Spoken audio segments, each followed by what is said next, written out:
सम्पूर्णमा न्यानो अभिवादन टक्राउन चाहे सदा झै आज पनि हजुरमाझ उपस्थित भएको छु। नेपालको अन्तरिम संविधान 2063 लिएर नेपालको अन्तरिम संविधान 2063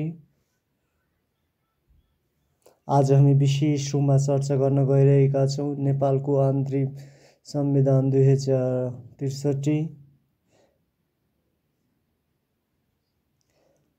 जुन चाहिँ 2063 माघ 1 गते सोमबारबाट लागू भएको थियो, जसमा 25 वटा भाग, 167 धारा र 4 अनुसूचीको व्यवस्था पनि गरिएको थियो।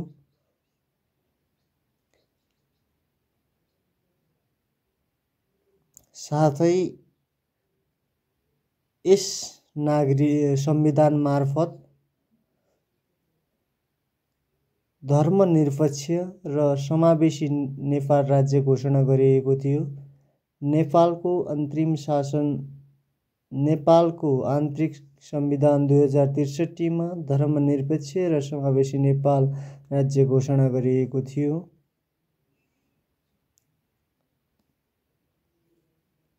त्यसैगरी मस्यौदा समितिका अध्यक्षका रूपमा लक्ष्मण प्रसाद अर्यालज्यू रहनु भएको थियो, जुन चाहिँ 16 सदस्यीय रहेका थिए।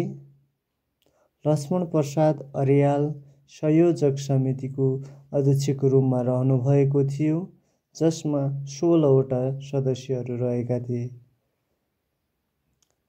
2063 को संविधानदेखि आमाको नामबाट नागरिकता दिने व्यवस्था पनि गरिएको थियो, जुन चाहिँ धारा 9 मा समावेश गरिएको थियो। 2063 को संविधान धारा 9 मा समावेश गरिएको नेपालको अन्तरिम संविधान 2063 मा आमाको नामबाट नागरिकता दिने व्यवस्था गरेको थियो, जुन चाहिँ धारा 9 मा समावेश गरिएको थियो। साथै 2063 को संविधानमा 21 वटा मौलिक हकको व्यवस्था गरिएको थियो। यस संविधानमा राष्ट्रपति र उपराष्ट्रपतिको व्यवस्था पनि गरिएको थियो। राष्ट्रपति र उपराष्ट्रपतिको व्यवस्था पनि 2063 संविधानदेखि व्यवस्था प्रावधान रहेको थियो।